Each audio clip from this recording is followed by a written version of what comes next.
Dalam hal ini saya berbicara bukan sebagai ustadz, bukan sebagai ulama, juga bukan sebagai siapapun. Akan tetapi saya berbicara sebagai masyarakat. Jika berbicara tentang masalah kapasitas saya adalah masyarakat yang menginginkan bangsa ini damai, rukun, sejahtera, gitu ya.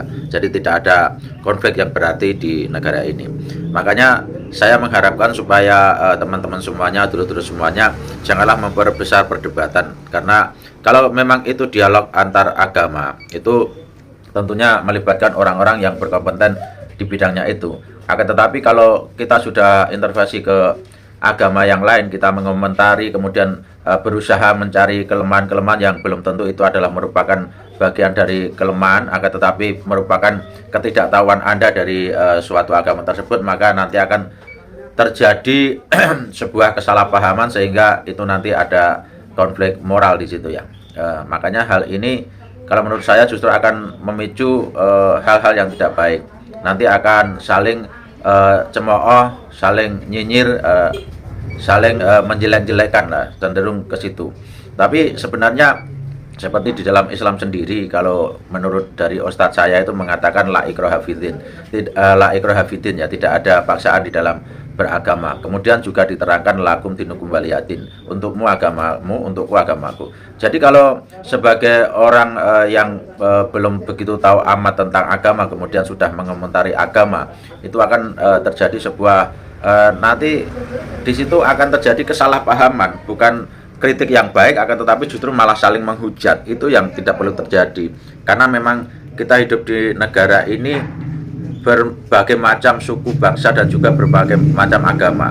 Dan di sini saya punya referensi yang sangat bagus sekali untuk ditiru, yaitu di sini ada sebuah ada sebuah majelis di situ yang sudah lama sekali, waktu itu didirikan oleh Cak Nun yang namanya Ma'iyah. Di sini itu dia tidak memandang latar belakang agamanya apa, suku bangsanya apa, kemudian dari budaya apa, ini dari golongan apa, akan tetapi di situ dia sangat damai, sangat santai, sangat enjoy, slow di dalam menyampaikan sebuah inspirasi positif untuk masyarakat Indonesia. Baiklah, kita simak saja dialog-dialog yang sangat luar biasa ini, dan ini dari berbagai macam keyakinan dan juga berbagai macam agama, tetapi bisa rukun, damai. Ini yang kita harapkan terjadi di Indonesia. Dulu patung Buddha itu nggak ada. Itu pengaruh Konghucu salah satunya, Pak. Karena di Buddhis itu kalau baca doa itu tidak ada mempermasalahkan bahasa, oh ini kurang A-nya, kurang I-nya, itu nggak masalah. Baik buruk apa yang kita pikirkan, itulah yang akan dibuat itu. Itulah yang berakibat. Jadi kita bahkan tanpa bahasa, tanpa kata, ketika kehendak. Jadi karma itu ada dua. Kita di dalam agama Buddha, walaupun ia yang pernah menghancurkan kita, itu tidak disebabkan oleh orang lain atau di luar diri kita. Itu sebab dari apa yang pernah kita lakukan sendiri. Itu salah satunya. Itu. Nah, jangan terlalu mendalam ya nanti. Maka saya bilang teman-teman, rugi kalau kita diiming-iming hanya kamu banyak berbuat baik supaya nanti masuk surga. Nanti ngapain nanti sekarang?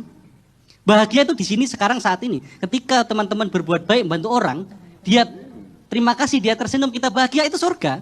Malam hari ini adalah malam yang indah karena kita betul-betul merasakan keterbukaan itu. Karena itu goals Nabi Muhammad itu adalah Fathu Mekah, bukan Islamisasi Mekah. Tapi yang terpenting kita saling memahami, tidak ada kesalahpahaman, saling bersama di tengah perbedaan dalam kehangatan yang begitu indah. Kita tidak anti cahaya, kita tidak dididik mengklaim bahwa cahaya itu hanya ada di kita. Bahkan begitu kita mengklaim bahwa cahaya hanya ada di kita, saat itu kita kafir dalam Islam. Karena kafir itu artinya menutup pikiran dan menutup hati. Semoga malam ini, malam yang luar biasa, surga yang kita bangun malam ini tidak berhenti pada malam ini, tapi terus merambat kemana-mana cahayanya. Tolong diingat malam ini berharga sekali. Betapa hatimu yang tersinari oleh cahaya indahnya seperti apa. Penuh tertawa, penuh bahagia. Dan semoga kita bisa terus meneruskan perjalanan ini untuk memperpanjang cahaya-cahaya berikutnya. Terima kasih. Assalamualaikum warahmatullahi wabarakatuh.